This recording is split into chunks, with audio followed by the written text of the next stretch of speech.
it'll do less well on the upside when everybody's doing well, but it'll probably do well when not everything is doing well, right? Yeah. In some sense. So can that happen? Yeah, so this I will answer a question that you've not yet asked, is why foreign investors are not buying in. I was going to come there afterwards. No, because this dovetails into that. Okay, let's do that. So three reasons, yeah. right? One is that they still have a problem with India's absolute valuations. The relative valuations now are a whole lot better.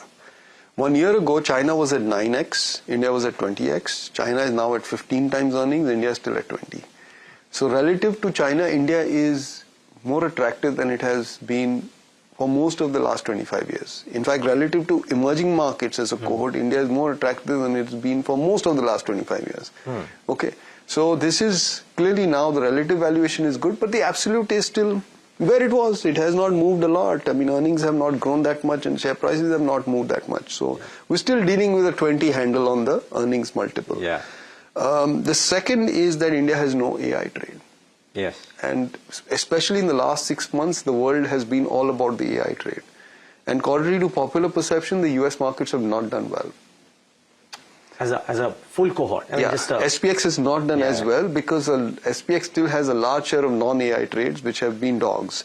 Whereas markets with, a large proportion of AI trades, Taiwan, ex-Europe, where defense has been the theme. So defense and AI have been driving a lot of markets up 20, 30, 40%. That's what markets are up in the last 12 months. And that's why it feels like India has been in a bear market. Because if you bought China, you'd be up 40% relative to India in US dollar terms. And the third reason, foreigners have not been able to participate is because the domestic bid doesn't go away. So they are up against a domestic bid, which means they need to take share prices a lot higher before domestics actually offer stock.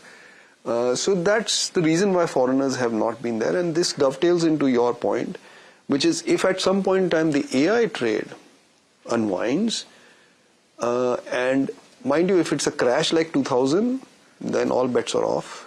No market can survive a crash like that. India will perform relatively better, but who cares? Because, things can be down 40%, India can be down a lot less, but it